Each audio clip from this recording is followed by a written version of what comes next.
a fire plane, a plane of fire. Oh yes, Jamala. Yeah. Yeah, well, that was one of our paths to a freedom scroll. So it's trying to kill the. So you want to go to the fire?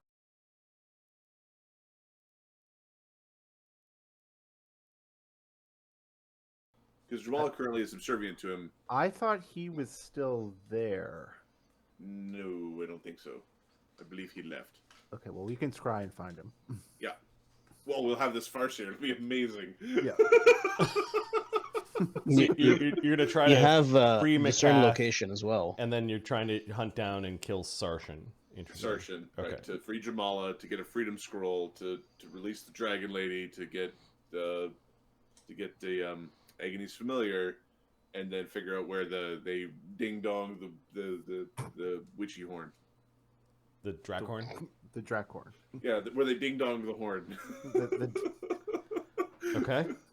I think that's order of operations. I know that there were some things that were on your list that you just haven't done. The Ghost Lord's Lair was on the list. Yeah, that's on our list. Where does that? Let's do that next. Let's just get that out of the way before someone raids the. While Sunny is empty working, tomb. while Sunny is figuring out where all the lenses go on the Farseer. Sure, we can do the Ghost Lord's Lair. Some of us. Okay. Ghost Lord's Lair, track down Sarshan. Any of the side quests that Sunny's stuff ends up pointing you towards. Like if Sunny finds something interesting with looking through the Farseer, that might be the basically a quest giver. It's like, hey, look at that guy, take his stuff. Because Sunny might resume old patterns of. I remember he was spending time like tracking things down in the Amalgamons. Yep. Well, that's the whole. He was trying like there's this big period of like trying to track the eruption, like the damage. Yep. He's trying to look for the evidence of the baby god that he knows is growing there. Nobody believes him. Barnabus basically confirmed it. So Barnabus is the best geographer I know. Did he though? And then when you free Mikath, she might have something to say. So yep. Yeah, okay, all right. I've got a few things I can prepare. Then I'll just sort of roll with the punches as you guys flex your 15th level I teleport around kind of muscles. Solving all the problems, go here, go there, kill things, over here. Which is where, like, when you negotiated for the, I only have to do a major task once every, like, we're at the point of the campaign where unless there's some sort of, like, forced downtime, there's no tasks, right? No. The thing is, things start to go so fast. Well, yeah, so on the 18th week of spring, which is the last week of spring, Quintessa has to be in Tarak. Yeah. So Quintessa has a bunch of tasks, yeah. But the if there's like the one major task per year, per quarter, per season. There's a minor task per quarter. Yep. Which we'll have a couple minor tasks, and then like the major task per year, because like a major task every 6 months originally would be a couple major tasks. So it'll be one major task. Kind of in the. Oh, I see. Yeah, unless we get to a point in the campaign where it's like where we slow down the pace, where it's like you guys all settle in because it's X number of years before this event, and you get to do a thing. Like you get to live your life a bit, you know. Yeah. Because typically we're at the point where because we have teleport without error. Yep. It's just grind and rise and grind. Well, with the timelines being approximately the same as Dread and Circus, the primes have a rise and grind. Have a expiry date of 42 years. So you're basically in, I don't know, 40th year before things. Like your characters could have a full life, but some of you will still be alive 40 years from now. Yeah. Assuming nothing bad happened. None of us chose exceptionally short-lived races. Nope. Sunny, we have no idea how long Sunny lived. Well, he's only 2. He's clearly not. Wow, look at that guy. It's a beautiful baby. He might be Benjamin Buttoning. He might only live for 30 years. He might be going backwards.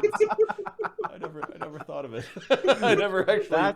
Oh my god, that's funny. Oh, that's hilarious, dude. That's an awesome idea. I'm Sunny. Well, it eventually turns into a seed and then just grows again. It gets planted somewhere and it grows again. Oh, so weird. So weird. Just regresses into another seed. Yeah. Goes into the earth and grows again. That is the life cycle of the Sunny.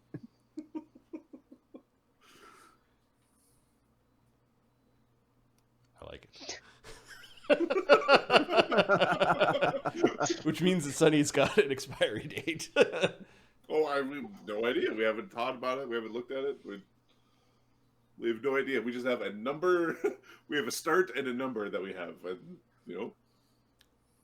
it's weird. No, I won't spoil that surprise. Okay, yeah. No, I had a passing thought, but I realized that was spoiler alert.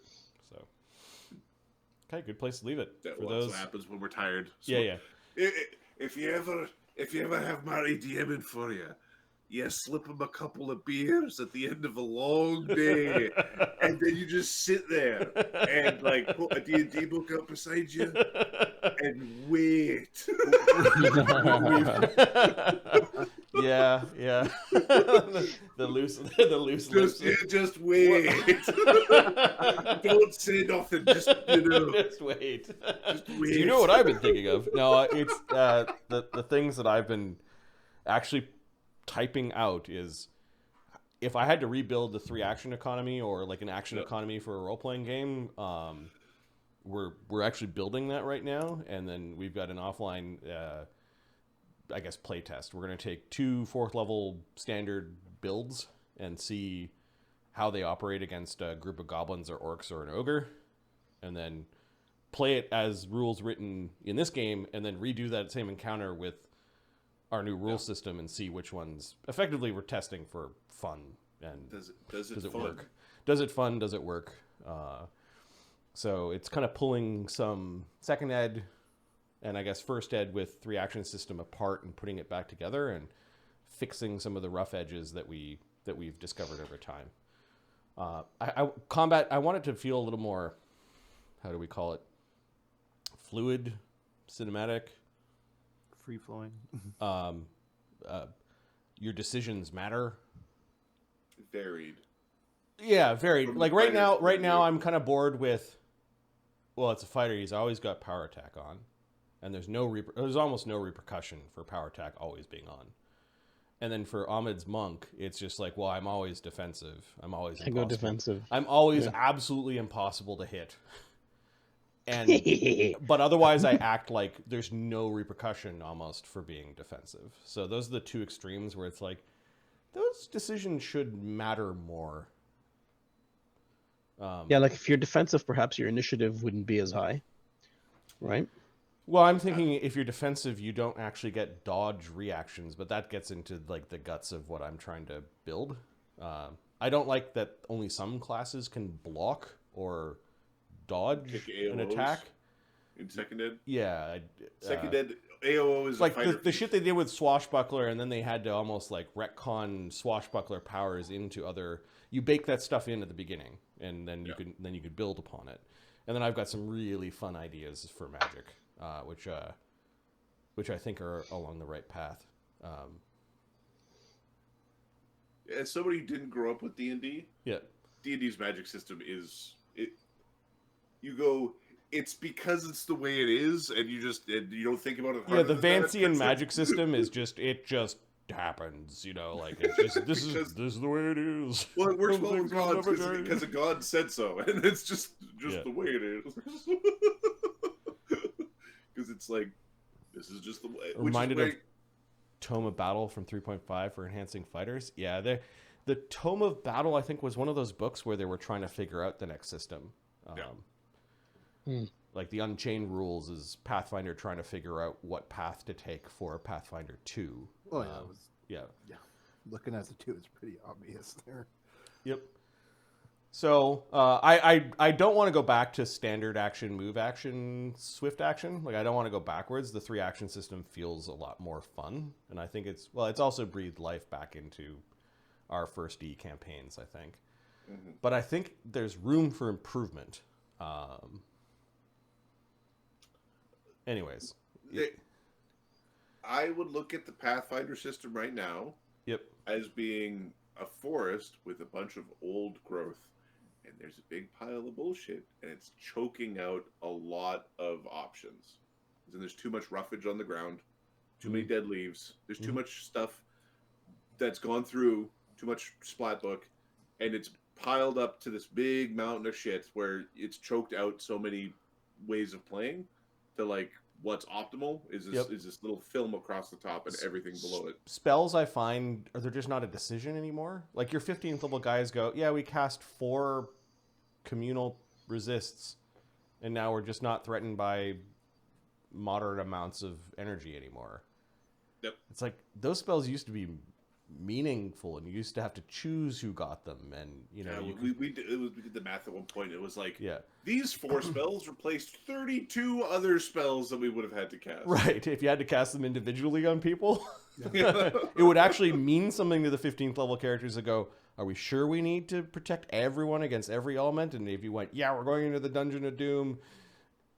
Yes. It's called the Elemental Doom Dungeon. Right. You go, yes, and go, okay, well, all of our casters are down 1/3 of their power right now because of that decision. Whereas now it's like, well, who's going to cast the 3rd level spell? It's almost like meaningless. So there is a tweaking of magic that I don't know if I want to go as far as like you can only concentrate on one spell at a time. I don't know if like that's the dialing back to almost 0, whereas right now I think we're at 11. Well, the thing is, we could do in that space we're at 11. At the space of like, how hard does a spell slap you in the face? The answer is 4, kind of like 3? a wet noodle. Yeah, not very hard. No one's scared of a fireball. It's going to be the bullshit spells that have secondary effects. Unless they've got tons of meta magic and they've got the feats and the and mythic fireballs are going to be the mythic fireballs. Mythic fireballs are frightening. Yes. I did some of the math with Marty the whole like before where it's like that there's going to be the dude who's like 900 damage, make your saves or die. I don't care if you're resistant or immune to fire. This is what you're getting this round. Yeah. Spend some extra mythic points to make them save twice on each spell and evade or die. Yeah, I think some sort of capping system. And I'm not. There are different pivots you can go. You could go like maybe you have 1 daily ritual and you could have 3 spells running at a time. Limiting magic items to how much things they can do, because right now we because we've got crafters, we just keep on adding powers to magic items. I feel like multiple powers for a magic item is a thing that should be more less rare, but it should be capped as well. Yeah, it should be like the weapons where we're going like +1 weapon can have 1 enchantment. +2 weapon, and then it's like your +1 cloak. Yep. Your +1 resistance cloak can have a secondary effect or whatever, right? I really like the video gamey. You have a number of items that you can ready for combat. Yep. And you get to just kind of use them as opposed to the quick use items. The juggling of actions to swap out items seems a little bit weird. Yeah. Item point thing from 2E or just like a video game where the Pathfinder Kingmaker, you have 3 slots on your belt and that's where stuff goes. And you took a feat or a power and you've got 4 slots now. Like you could actually gamify that stuff. Warriors get X and wizards get maybe slightly more because they're fiddling with wands and shit. But but warriors get 3 weapon sets that they can toggle between with 1 action. Yeah. Right. I have my sword and my shield, I have my bastard sword, and I have my it was a 1 action to bring out, and then everything else is sort of digging through packs and actually, everything else takes a bunch of time. Yep. Yeah, so there are a bunch of first and second ed stuff and things that I kind of want to try out, and it's starting to come together. I actually had sticky notes, wrote a bunch of actions down, fiddled them around, and then I sat down and I said, I'm going to write the action economy and what you can do, and then we're just going to, not even with playing with the numbers yet, we're going to sit down with like a Pathfinder 1 4th level fighter and a Pathfinder 1 4th level monk, and make them use these actions with their current bonuses. And then I've got some ideas about how to, I think 4th ed, like 4th ed D&D, or maybe 2nd ed Pathfinder, where you have a class DC. Yep. Just for everything.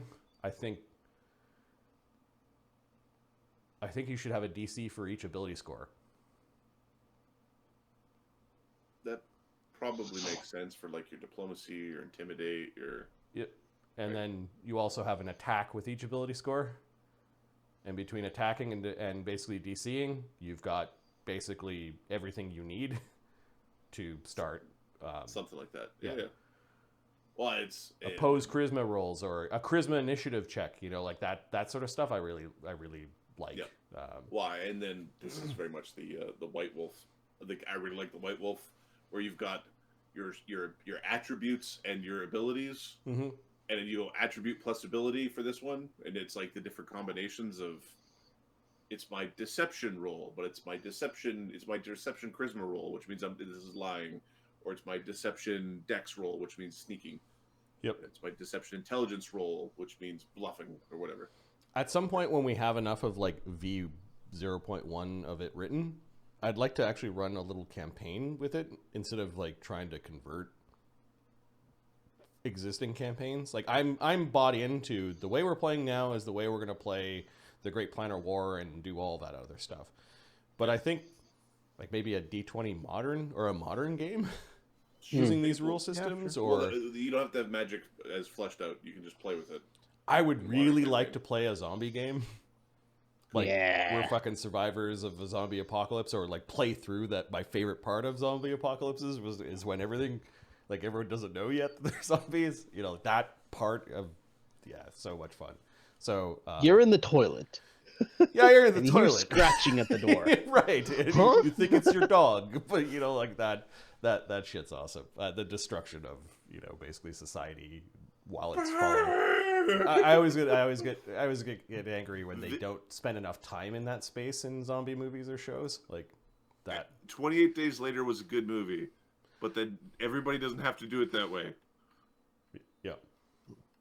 But I think something like that as a way to play test the rules, and then treat it like sprints in software development, where we play a couple of games, we sit down, we talk about what worked, what didn't, we tweak the rules, and then we play a couple of games, and then sit down, talk about what worked or didn't, and then tweak the rules. So I think there's a way we can do that and still stream and share. Yep. I like. Yep. All right, cool. Enough rambling. For those watching on YouTube, where this video will eventually appear, thanks for your support. For those hanging out in the channel with us tonight, it was good seeing you folks here. And as always, we hope you enjoy this as much as we do. Peace. Have a good night. Night. Night, guys. Peace. Good game, Murray. Yeah, it's GG. good. Yeah. It's fun.